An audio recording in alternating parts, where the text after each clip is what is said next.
حدیث حضرت مالک بن حویرث رضی اللہ عنہ سے روایت ہے کہ حضور نبی کریم صلی اللہ علیہ وسلم نے فرمایا، اور جس طرح تم نے مجھے نماز پڑھتے دیکھا اسی طرح نماز پڑھنا۔ صحیح بخاری کتاب الاذان۔ وضو ہو کر کسی بھی پاک جگہ پر کعبہ شریف یعنی قبلے کی طرف رخ کر کے کھڑے ہو جائے۔ حدیث حضرت ابو ہریرہ رضی اللہ عنہ سے روایت ہے، رسول اللہ صلی اللہ علیہ وسلم نے فرمایا، جب تم نماز کے لیے کھڑے ہوا کرو تو پوری طرح وضو کیا کرو، پھر قبلے کی طرف رخ کر کے تکبیر کہا کرو۔ صحیح بخاری کتاب الاستئذان۔ اپنے کپڑوں کو نہ موڑے، شرٹ یا کرتے کی آستین کو نہ موڑے، پیجامہ یا پینٹ کو نیچے سے نہ موڑے، شرٹ کو ان نہ کرے۔ حدیث حضرت ابن عباس رضی اللہ عنہ نبی کریم صلی اللہ علیہ وسلم سے روایت کرتے ہیں کہ آپ صلی اللہ علیہ وسلم نے ہمیں حکم دیا ہے کہ ہم 7 ہڈیوں پر سجدہ کریں اور بحالت نماز کپڑے کو نہ موڑے اور بالوں کو نہ باندھے۔ صحیح بخاری کتاب الاذان۔ کھلے سر نماز نہ پڑھے بلکہ ٹوپی یا امامہ پہن کر نماز پڑھے کہ یہ سنت ہے۔ حدیث حضرت وائل بن حجر رضی اللہ عنہ سے مروی ہے، انہوں نے فرمایا، میں نے رسول اللہ صلی اللہ علیہ وسلم کو دیکھا، آپ نے نماز شروع کی تو ہاتھوں کو شانوں کے مقابل اٹھایا، پھر میں آئندہ سال آیا تو دیکھا صحابہ ہاتھوں کو اٹھاتے تھے اور وہ ٹوپی پہنے ہوئے ہوتے تھے۔ السنن الکبری للبیہقی۔ پیروں کو خوب پھیلا کر نہ رکھیں۔ حضرت انس بن مالک رضی اللہ عنہ سے مروی ہے کہ رسول اللہ صلی اللہ علیہ وسلم جب نماز کے لیے کھڑے ہوتے تھے تو لوگوں کی طرف متوجہ ہو کر یہ فرماتے تھے، اعتدال اختیار کرو، صفوں کو سیدھی رکھو۔ صحیح ابن حبان جلد 5 صفحہ 542۔ فائدہ صحیح حدیث میں نماز کے ارکان میں اعتدال اختیار کرنے کا حکم دیا گیا ہے۔ جس طرح رکوع میں اعتدال اختیار کرنے کا مطلب یہ ہے کہ پیٹھ کو خوب نہ جھکایا جائے، نہ اوپر سے اٹھا کر رکھا جائے، اور سجدے میں اعتدال کا مطلب یہ ہے کہ بازوؤں کو کتے کی طرح پھیلا کر زمین پہ نہ بچھایا جائے۔ اسی طرح قیام میں اعتدال کا مطلب یہ ہوگا کہ جس طرح آدمی اعتدال کی حالت میں کسی کے سامنے معدب ہو کر کھڑا ہوتا ہے تو عام طور پر ٹانگوں کو خوب پھیلا کر کھڑا نہیں ہوتا بلکہ سڈول ہو کر کھڑا ہوتا ہے، تو دونوں پیروں کے بیچ میں 4 یا 5 انگلیوں کا فاصلہ رہتا ہے۔ لہذا نماز میں بھی اسی طرح اعتدال کے ساتھ کھڑا ہونا چاہیے۔ دونوں پیروں کے درمیان 4 یا 5 انگلی یا کچھ زیادہ دوری رکھے۔ قدموں کو دائیں بائیں طرف کھول کر نہ رکھے، قدموں کو سیدھا قبلے کی طرف رکھے۔ اب زبان سے دل کی نیت کو دہرائے اور اس طرح نیت کرے، مثلا نیت کے الفاظ، نیت کی میں نے 2 رکعت فرض نماز فجر کی واسطے اللہ تعالیٰ کے رخ میرا کعبہ شریف کی طرف۔ نوٹ: اگر جماعت سے نماز پڑھے تو نیت میں ان الفاظ کا اضافہ کرے، اقتداء میں اس امام کے۔ نیت کے الفاظ زبان سے ادا کرنا فرض یا واجب نہیں بلکہ مستحب ہے۔ حدیث حضرت جابر رضی اللہ عنہ سے نبی کریم صلی اللہ علیہ وسلم نے پوچھا، تم نے حج فرض کرنے کے لیے کیا کہا؟ حضرت جابر رضی اللہ عنہ نے کہا کہ میں نے کہا کہ میں نے یہ الفاظ کہے، اے اللہ، میں نے اسی کا احرام باندھا جس کا تیرے رسول صلی اللہ علیہ وسلم نے احرام باندھا ہے۔ صحیح مسلم۔ امام اعظم ابو حنیفہ، امام مالک، امام احمد بن حنبل اور امام شافعی رضی اللہ عنہما کے نزدیک زبان سے نیت کے الفاظ ادا کرنا افضل و مستحب ہے۔ حوالہ المدونہ جلد 2 صفحہ 286، البیان فی مذہب شافعی جلد 1 صفحہ 101، اسن المطالب جلد 1 صفحہ 141، الشرح الکبیر جلد 1 صفحہ 493۔ اہل حدیث غیر مقلد عالم بن باز نے اپنی کتاب تحفۃ الاخوان جلد 1 صفحہ 263 میں لکھا ہے کہ نیت کا محل دل ہے، لیکن زبان سے نیت کے الفاظ کہنا مستحب ہے۔ اب اللہ اکبر کہتے ہوئے نماز شروع کرے، دونوں ہاتھوں کو اس طرح کاندھوں تک اٹھائے کہ ہتھیلیوں کا رخ قبلے کی طرف ہو، اور دونوں ہاتھ کے انگوٹھے کانوں کی لو کے مقابل ہو، اس طرح کانوں تک اٹھائے۔ حدیث حضرت مالک بن حویرث رضی اللہ عنہ سے مروی ہے کہ رسول اللہ صلی اللہ علیہ وسلم جب اللہ اکبر کہتے تو دونوں ہاتھوں کو کانوں کے مقابل اٹھاتے تھے۔ صحیح مسلم۔ ہاتھوں کی انگلیوں کو اس طرح نہ موڑے، تمام انگلیوں کو اس طرح کھلی ہوئی رکھے، ہتھیلی کو اس طرح کانوں سے لگا کر نہ رکھے، ہتھیلی کا رخ بالکل سامنے یعنی قبلے کی طرف ہو۔ اب دونوں ہاتھوں کو ناف کے نیچے باندھ لے۔ حدیث حضرت علی بن ابی طالب رضی اللہ عنہ نے فرمایا، نماز میں ہتھیلی کو ہتھیلی پر رکھ کر ناف کے نیچے رکھنا سنت ہے۔ سنن ابو داؤد۔ انگوٹھے اور 4 انگلیوں سے اس طرح نہ پکڑے، دائیں ہاتھ کی 3 انگلیاں بائیں ہاتھ کی کلائی کے اوپر رکھے اور انگوٹھے اور چھوٹی انگلی کو کلائی کے اوپر اور نیچے رکھ کر کلائی کو پکڑے، نظر سامنے نہ رہے، نظر سجدہ گاہ کی طرف جمائے رکھے۔ اب ثنا پڑھے۔ ثنا پڑھنا سنت ہے۔ ثنا کے بعد تعوذ اور تسمیہ یعنی اعوذ باللہ من الشیطان الرجیم بسم اللہ الرحمن الرحیم پڑھے۔ اس کے بعد سورہ فاتحہ پڑھے اور قرآن کی کوئی بھی چھوٹی سورہ یا 3 چھوٹی آیات یا 1 بڑی آیت پڑھے۔ مقتدی مذہب حنفی کا مقلد ہو تو امام کے پیچھے قرأت یعنی سورہ فاتحہ اور اس کے بعد سورہ کی تلاوت نہ کرے۔ اللہ تعالیٰ قرآن حکیم سورۃ الاعراف آیت نمبر 204 میں فرماتا ہے، ترجمہ: اور جب قرآن پڑھا جائے اسے کان لگا کر سنو اور خاموش رہو کہ تم پر رحم ہو۔ امام بغوی نے کہا کہ حضرت حسن بصری، زہری اور نخعی کا قول ہے کہ یہ آیت قرأت خلف الامام کے بارے میں نازل ہوئی ہے۔ تفسیر مظہری جلد 3 صفحہ 448۔ حدیث حضرت جابر رضی اللہ عنہ سے مروی ہے کہ رسول اللہ صلی اللہ علیہ وسلم نے فرمایا، جس کا امام ہو تو امام کی قرأت مقتدی کے لیے کافی ہے۔ سنن ابن ماجہ۔ حنفی حضرات امام کے پیچھے سورہ فاتحہ کے بعد آمین بلند آواز سے نہ کہے کہ آہستہ آمین کہنا افضل ہے، آمین آہستہ کہے۔ حدیث حضرت وائل رضی اللہ عنہ نے نبی کریم صلی اللہ علیہ وسلم کے ساتھ نماز پڑھی۔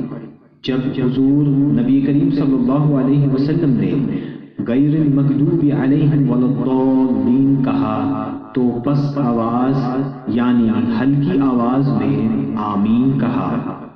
مستدرک علی صحیحین جلد 2۔ امام حاکم نے اس حدیث کے تعلق سے فرمایا کہ یہ حدیث شرط بخاری و مسلم پر صحیح ہے، اور بخاری و مسلم نے اس کی تخریج نہیں کی، اور علامہ ذہبی نے اپنی تعلیقات میں فرمایا کہ یہ حدیث بخاری و مسلم کی شرط پر ہے۔ اب اللہ اکبر کہتے ہوئے بغیر ہاتھوں کو اٹھائے رکوع میں جائے۔ نوٹ: شافعی حضرات ہاتھوں کو اٹھائے یعنی رفع یدین کرے۔ حدیث: حضرت عبداللہ ابن مسعود رضی اللہ عنہ نے فرمایا کہ کیا میں تم کو اللہ کے رسول صلی اللہ علیہ وسلم کی نماز پڑھ کر نہ دکھاؤں؟ پھر انہوں نے نماز پڑھی اور تکبیر تحریمہ کے علاوہ کہیں پہ رفع یدین نہیں کیا۔ حوالہ: مصنف ابن ابی شیبہ جلد 1 صفحہ 213 حدیث نمبر 2441۔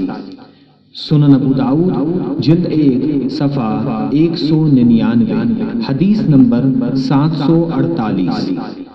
سنن نسائی جلد 2 صفحہ 182 حدیث نمبر 1026 اور 1058۔ رکوع میں دونوں ہاتھوں سے ران کو نہ پکڑے، دونوں ہاتھوں کو گھٹنوں پر رکھے، پیٹھ اور سر کو اس طرح اوپر اٹھا کر نہ رکھے، سر کو اس طرح نیچے بھی نہ جھکائے، پیٹھ اور سر دونوں کو بالکل سیدھا برابر رکھے۔ اب کم سے کم 3 مرتبہ یا 5 مرتبہ یا 7 مرتبہ یہ تسبیح پڑھے: سبحان ربی العظیم، سبحان ربی العظیم، سبحان ربی العظیم۔ اب رکوع سے سر اٹھائے اور بالکل سیدھا کھڑا ہو جائے اور دونوں ہاتھ کو نہ اٹھائے۔ رکوع سے اٹھنے کے بعد ہاتھوں کو نہ اٹھائے۔ حدیث: حضرت ابو حنیفہ رضی اللہ عنہ فرماتے ہیں کہ امام شعبی رضی اللہ عنہ یہ فرماتے تھے کہ میں نے حضرت براء بن عازب رضی اللہ عنہ کو یہ فرماتے ہوئے سنا کہ رسول اللہ صلی اللہ علیہ وسلم جب نماز شروع کرتے تھے تو دونوں ہاتھوں کو اٹھا کر اپنے دونوں کاندھوں کے مقابل لے جاتے تھے اور سلام پھیرنے تک دوبارہ اپنے ہاتھوں کو نہیں اٹھاتے تھے۔ مسند ابو نعیم، مسند احمد بن حنبل، سنن نسائی، سنن ابو داؤد، مصنف ابن ابی شیبہ۔ رکوع سے اٹھنے کے بعد کہے: سمیع اللہ لمن حمدہ، ربنا ولک الحمد۔ اب بغیر ہاتھوں کو اٹھائے اللہ اکبر کہتے ہوئے سجدے میں جائے۔ سجدے میں جاتے وقت پہلے ہاتھوں کو زمین پر اور بعد میں گھٹنوں کو نہ رکھے۔ سجدے میں جاتے وقت پہلے گھٹنوں کو زمین پر رکھے، پھر ہاتھوں کو رکھے۔ حدیث: حضرت عاصم بن قلیب کے والد سے روایت ہے کہ حضرت وائل بن حجر رضی اللہ عنہ نے فرمایا کہ میں نے رسول اللہ صلی اللہ علیہ وسلم کو دیکھا جب سجدہ کرتے تو اپنے گھٹنوں کو ہاتھوں سے پہلے رکھتے اور جب اٹھتے تو ہاتھوں کو گھٹنوں سے پہلے اٹھا لیتے۔ سنن ابو داؤد۔ ہاتھوں کے بعد پہلے ناک پھر پیشانی کو زمین سے لگائے۔ پیروں کی انگلیوں کو اس طرح ہوا میں زمین سے اوپر اٹھا کر نہ رکھے۔ پیروں کے انگوٹھے اور کم سے کم 2 انگلیاں زمین سے اس طرح دبا کر رکھے۔ 5 انگلیاں موڑ کر زمین سے لگانا مستحب ہے۔ دونوں ہاتھوں کو اس طرح سمٹ کر جسم سے ملا کر نہ رکھے اور نہ کانوں یا کاندھوں سے زیادہ نیچے رکھے۔ دونوں ہاتھوں کو کاندھوں یا کانوں کے برابر رکھے۔ دونوں پیروں کو جسم کے ساتھ اس طرح سمیٹ کے نہ رکھے۔ دونوں پیروں کو اس طرح اٹھا کر رکھے۔ اب کم سے کم 3 مرتبہ یا 5 یا 7 مرتبہ یہ تسبیح پڑھے: سبحان ربی الاعلی، سبحان ربی الاعلی، سبحان ربی الاعلی۔ اب سجدے سے سر اٹھائے، پہلے پیشانی کو اٹھائے، پھر ناک کو اور دونوں ہاتھوں کی ہتھیلیوں کو اپنی رانوں پر رکھے اور کم سے کم ایک تسبیح کی مقدار بیٹھے رہے۔ پیروں کے دونوں پنجوں کو اٹھا کر اس طرح نہ رکھے، دونوں پیروں کے پنجوں کو ایک دوسرے کے اوپر بھی نہ رکھے۔ دائیں پیر کے پنجے کو اٹھا کر دائیں سورین کے نیچے رکھے اور بائیں پیر کو بچھا کر بائیں سورین کے نیچے اس طرح رکھے۔ دائیں پیر کی انگلیوں کو اس طرح الٹا دبا کر نہ رکھے، کم سے کم 3 انگلی انگوٹھے سمیت اس طرح موڑ کر رکھے۔ اب پھر سے سجدے میں جائے اور کم سے کم 3 مرتبہ یا 5 یا 7 مرتبہ یہ تسبیح پڑھے، سبحان ربی الاعلی، سبحان ربی الاعلی، سبحان ربی الاعلی۔ اب اللہ اکبر کہتے ہوئے سجدے سے سر اس طرح اٹھائے کہ پہلے پیشانی، پھر ناک، اس کے بعد ہاتھوں کو اٹھائے اور آخر میں گھٹنوں کو اٹھائے اور دوسری رکعت کے لیے کھڑے ہو جائے۔ ہاتھوں سے پہلے گھٹنوں کو نہ اٹھائے، گھٹنوں سے پہلے ہاتھوں کو اٹھائے۔ حدیث حضرت علی بن ابی طالب رضی اللہ عنہ سے روایت ہے، آپ نے فرمایا فرض نماز میں سنت یہ ہے کہ دوسری رکعت کے لیے اٹھتے وقت زمین پہ ہاتھ نہ ٹیکے مگر یہ کہ معذور شیخ ہو۔ مصنف ابن ابی شیبہ جلد 1 صفحہ 347۔ دوسری رکعت کے لیے کھڑے ہو جائے اور ویسے ہی پڑھے جیسے پہلی رکعت پڑھی تھی۔ دوسری رکعت میں ثنا نہ پڑھے۔ اب دوسری رکعت مکمل کرے جیسے پہلی رکعت ادا کی تھی اور دونوں سجدوں کے بعد بیٹھ جائے۔ دوسری رکعت میں بیٹھنے کو قعدہ کہتے ہیں۔ جب قعدہ میں بیٹھے تو دونوں ہاتھوں کے پنجے کو اس طرح گھٹنوں سے نہ پکڑے اور نہ انگلیوں کو نیچے کی طرف لٹکا کر رکھے۔ دونوں ہاتھوں کی ہتھیلی کو اس طرح اتنا اوپر بھی نہ رکھے۔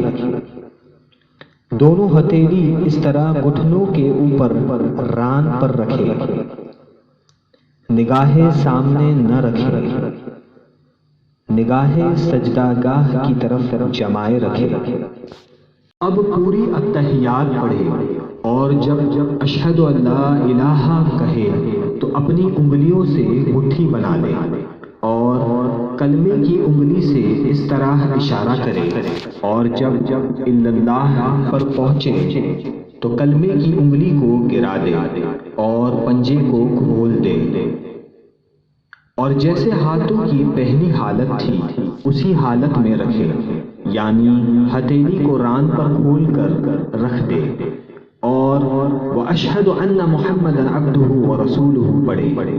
شہادت یعنی کلمے کی انگلی کو اس طرح اوپر نیچے نہ کرے اور نہ اس طرح گول گول گھمائے۔ انگلی کو حرکت دینا یا ہلاتے رہنا سنت نہیں۔ حدیث عامر بن عبداللہ رضی اللہ عنہ سے مروی ہے، انہوں نے حضرت عبداللہ بن زبیر رضی اللہ عنہ سے روایت کی، انہوں نے بیان کیا کہ حضور صلی اللہ علیہ وسلم جب دعا فرماتے یعنی تشہد پڑھتے تو انگلی سے اشارہ فرماتے اور انگلی کو نہیں ہلاتے تھے۔ سنن ابو داؤد۔ شہادت کی انگلی سے صرف ایک مرتبہ اس طرح اشارہ کرے اور انگلی گرا کر پنجے کو کھول دے۔ اب درود ابراہیم پڑھے اور دعائے معصورہ پڑھے۔ دعائے معصورہ کے بعد پہلے دائیں اور پھر بائیں طرف چہرے کو پھیر کر سلام کرے اور اس طرح کہے، السلام علیکم ورحمۃ اللہ، السلام علیکم ورحمۃ اللہ۔ اور نماز کو مکمل کرے۔ اگر 4 رکعت کی نماز کی نیت کی ہو تو اتحیات پڑھ کر تیسری رکعت کے لیے کھڑے ہو جائے۔ سلام کرتے وقت چہرے کو اس طرح نہ گھمائے اور نہ دونوں طرف پھونک مارے۔ چہرے کو تھوڑا دائیں طرف اور تھوڑا بائیں طرف گھمائے اور سلام کرے۔